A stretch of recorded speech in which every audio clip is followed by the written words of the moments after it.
Bonjour à tous, j'espère que vous allez bien, vous avez choisi l'analyse de NIR, c'est ce qu'on fait aujourd'hui. Je vous rappelle que vous avez la possibilité de voter entre Arbitrum et CKB dans les commentaires. Le coin qui reviendra le plus gagnera l'analyse et également n'hésitez pas à me proposer d'autres altcoins que je pourrais analyser. Ça peut être du Layer 1, de l'IA, peu importe, n'hésitez pas. Également, je vous rappelle toujours la possibilité de rejoindre le copy trading, nos stratégies rentables ici, la possibilité d'avoir accès à la formation gratuite, mais j'y reviendrai à la fin de la vidéo pour vous donner les petites consignes. Alors, pour revenir sur NIR ici, j'ai laissé intact ce qui avait été dessiné sur le graphe lors de la précédente analyse pour le moment. Et donc, je vais juste ajuster un petit truc ici. Maintenant, on peut prendre ce creux. Hop, on va tracer notre petite RLZ comme ceci. Voilà, nickel. Hop, on va mettre le thème sur le bon thème. Nickel. Alors, sur NIR.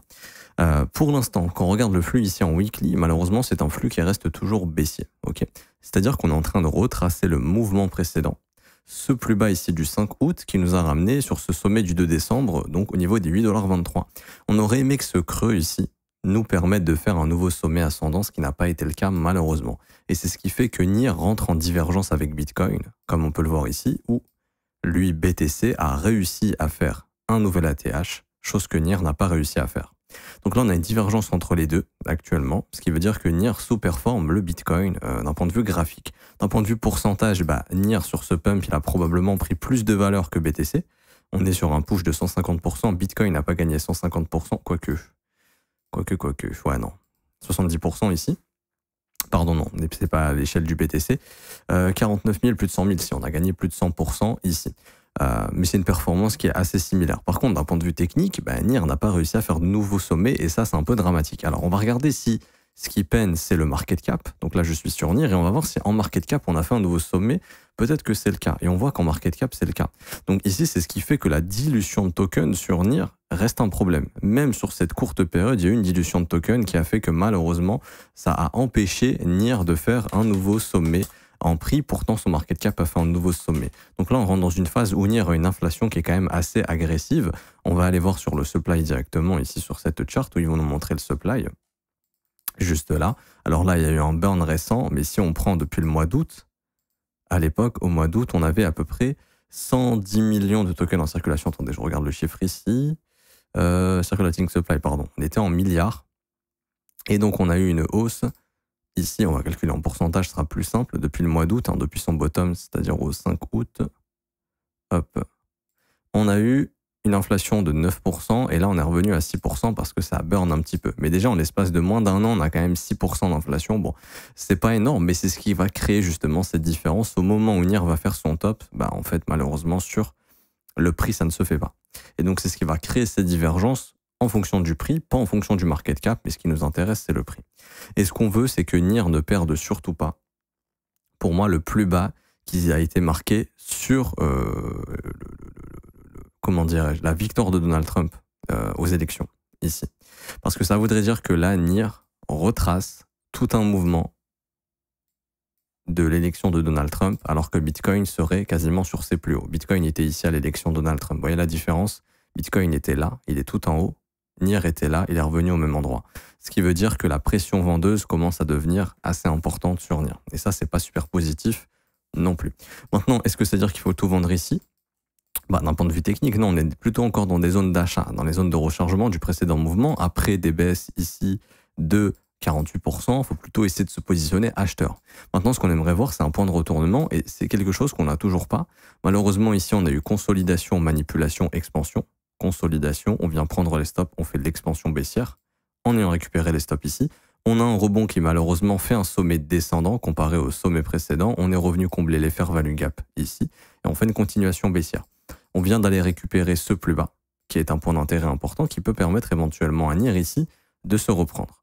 Si jamais il n'y arrive pas, pour l'instant c'est encore trop tôt pour dire oui, bottom easy, non, parce que la dynamique reste baissière. Est-ce qu'il y a le plus de chances d'arriver? Tant que c'est le cas, c'est malheureusement un rebond éventuellement dans ces deux fair value gap, donc entre les 4,70 et 4,85 pour faire une continuation baissière, pour continuer de travailler ce qu'on a laissé derrière nous. Ici, par exemple, un fair value gap vectoriel. Entre les 4,08 et les 3,93, il y a des probabilités, tant que ça reste baissier, malheureusement, d'aller chercher cette zone de prix. Ce qu'on veut surtout pas, comme je l'ai dit, bien sûr, c'est d'aller faire une clôture sous ces 3,07 $. Pourquoi? Parce que si on clôture sous les 3,07 $, ça confirmera que NIR malheureusement a formé un sommet, un creux ascendant, un sommet descendant, un creux descendant. Et là, ça confirmera que NIR rentre dans une dynamique baissière. Et ça voudra dire quoi? Ça voudra dire qu'au prochain pump du BTC, il y aura plus de probabilités. Donc imaginons Bitcoin fait ça. C'est-à-dire que Bitcoin consolide encore, ou à la limite Bitcoin revient sur son support avant de faire sa continuation, pourrait faire complètement un range comme ceci avant de casser au nord. Si Bitcoin revient sur son support, il y a énormément de chances que NIR puisse aller chercher ce support, voire aller légèrement dessous. Mais si on va faire une clôture dessous, à ce moment-là, on validera malheureusement la dynamique baissière. Et sur la prochaine phase haussière du Bitcoin, malheureusement, NIR aura plus de probabilité de faire un retracement en zone de rechargement de short, comme ceci, avant de repartir dans quelque chose de baissier à la prochaine consolidation au retracement du Bitcoin. Parce que là, il y aura clairement une divergence où Bitcoin fait des sommets ascendants et NIR fera des sommets descendants. Et donc, s'il fait des sommets descendants, quand Bitcoin fera des creux ascendants, NIR fera des creux descendants. Donc là, ça confirmera malheureusement une dynamique baissière. Ça, c'est surtout pas ce qu'on veut voir. Ok. Ce qu'on veut voir, c'est la validation d'un creux ascendant. Et pour ça, on aimerait bien que Bitcoin casse enfin sa résistance. Comme ça, Bitcoin, ici, vient casser la résistance et ça permet de relancer une phase haussière sur l'ensemble du marché, comme ça. Comme ça, NIR forme un creux ascendant, et c'est Bitcoin qui va décider. Comme ça, NIR forme un creux ascendant en ayant comblé ses fair value gap. Vous voyez ici en weekly, on avait 2 fair value gap qu'on est venu combler. NIR se reprend, forme un creux ascendant, et enfin, il va aussi péter sa résistance au cours des prochaines semaines. Et à ce moment-là, on peut aller chercher plus haut. Et les objectifs, je les avais notés, on avait déjà laissé tout ça. C'est-à-dire, ici, on va tracer un petit fib, on va prendre le plus bas, on voit qu'on a été rejeté au 38,2. Rappelez-vous, tant que 38,2 n'est pas cassé, il y a 2 possibilités. Soit le marché, malheureusement, continue pour aller faire des plus bas. J'estime que c'est pas la chose la plus probable. Je vois difficilement NIR rebaisser de 77%, à part si Bitcoin rentre dans un bear market et que ce cycle est terminé. À ce moment-là, ok.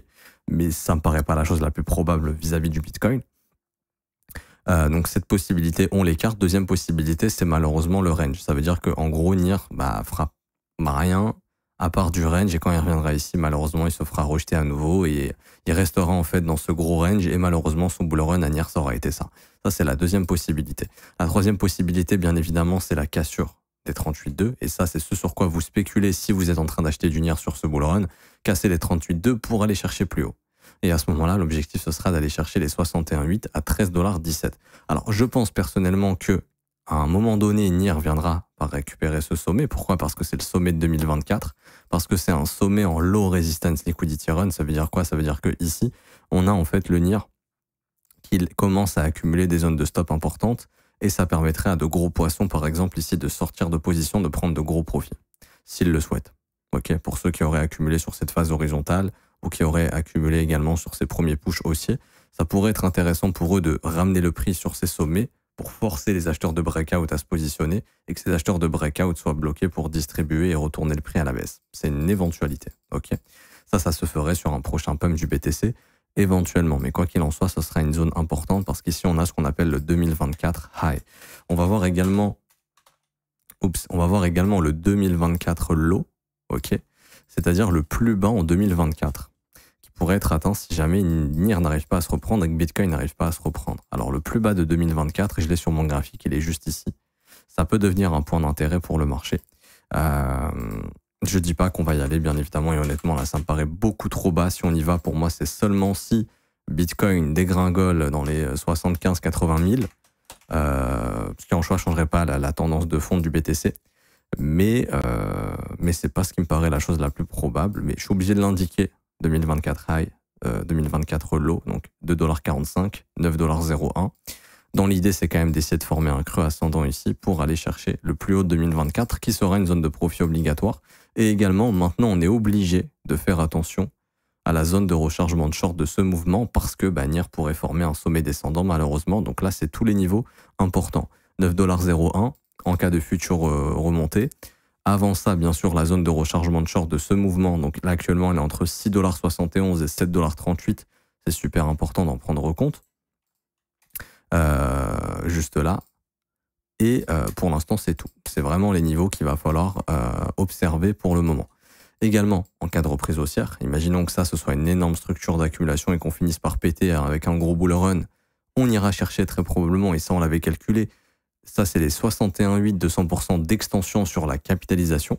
Maintenant, vu qu'il y a beaucoup de dilution de tokens, on regarde sur la capitalisation ce qu'on peut faire en fonction du prix. Et donc là, on avait noté justement la zone des 16,28 $ à 20,56 $. Ça voudrait dire qu'en gros, NIR, s'il va entre 16,40 $ à peu près et 20,60 $, ça veut dire qu'en termes de market cap, il ira chercher au-dessus de son ATH précédent, 12,42 $, et qu'il ira chercher du coup les extensions 161,8 à 200%. Donc en gros, on ira plus haut que l'ATH et on ira chercher les 161,8 à 200% d'extension sur le market cap, ce qui en prix nous donnera entre les 16,30 $ et les 20,60 $. Moi, franchement, ça c'est des objectifs qu'on peut atteindre si on a un bon bull run. Après, ça peut être compliqué d'aller plus haut, je vous le dis honnêtement, parce qu'en termes de market cap, malheureusement, plus on veut monter, plus il faut du market cap. Vous voyez, je l'avais noté ici. Également, je vous avais noté ici, pardon, pas 16 milliards de market cap. Ici, on était autour des 25 milliards sur les extensions. Par exemple, si on veut atteindre les 161,8 à 200, il faudra entre 39 et 48,8 milliards de market cap. Donc, on commence à avoir besoin de market cap important. Et le problème de NIR, alors certes, c'est que c'est l'un des plus gros projets IA, même si c'est pas sa vocation première, si je dis pas de conneries. On peut voir ici que NIR, ils nous ont affiché les revenus des Filama, app revenus, et on voit que pour l'instant, c'est pas ouf. C'est-à-dire que ça génère en moyenne, je vous dirais, du 600 NIR daily en termes de app revenus. 600 NIR daily avec un prix moyen du NIR qui va tourner autour des, allez, on va dire 6 $.